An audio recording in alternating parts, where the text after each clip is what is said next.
మీరందరికీ డబ్బులు ఎక్కువైపోయినాయి, మీ అందరికీ అధికారం ఎక్కువైపోయింది, నోటికి ఏదొస్తే అది మాట్లాడటం అలవాటైపోయింది మీకు.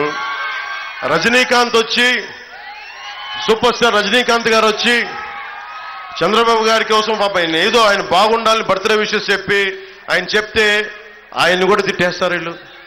మొన్నదాకా మెగాస్టార్ చిరంజీవి గారు పాపం ఆయనకి ఆయన ఏదైనా పాలసీలు చెప్తే బాగున్నాయని ఎంకరేజ్ చేసినప్పటి వరకు చిరంజీవి గారు మంచివాళ్ళే. కానీ ఈ రోజున చిరంజీవి గారు జనసేనకి 5 కోట్ల రూపాయలు ఇచ్చి వారి అబ్బాయి రామ్ చరణ్ నువ్వు కూడా డబ్బులు ఇవ్వాలని చెప్పి జనసేనకి నిలబడాలని చెప్తే వెంటనే ఈ రోజున సీఎం రమేష్ గారు పెందుర్తి మన రమేష్ గారికి ఇద్దరికి మద్దతుగా నేను ఎన్డీఏ కూటమికి మద్దతు తెలుపుతున్నాను, లేదంటే వాళ్ళిద్దరికి మద్దతు తెలుపుతున్నాను అన్న ఒక మాట అనగానే చిరంజీవి వచ్చినా ఎవరు వచ్చినా ఏమవ్వదు, మాకు సింహం సింగిల్గా వస్తే వాళ్ళు సింహాలు అంటాయి. ఒక్కసారి మీ ముఖాలు చూసుకున్నారు అర్థంలో మీరు సింహాల్లా ఉన్నారా? మీరు గుంట నక్కల సమూహంలా ఉన్నారు తప్ప మీరు సింహాల. మీరు సింహం ఎలా ఉంటుందో చెప్తాను మీకు, అది గడ్డం చూసుకోదండి.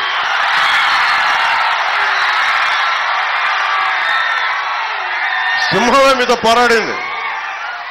అంటే గుంట నక్కలు, హైనాలు, తోడేళ్లు ఎన్ని వచ్చినా మేము సింగిల్గా వస్తా ఉంటే, బాబు సజ్జల రామకృష్ణారెడ్డి నీకు నా సంగతి తెలియదు. నీకు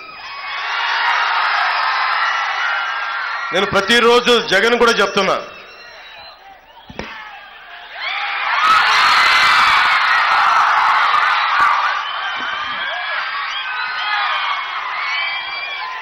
జగన్ కూడా చెప్తా ఉన్నా, నువ్వు కులాలని విడగొట్టి ఆంధ్రప్రదేశ్ని పాడు చేయలేవు.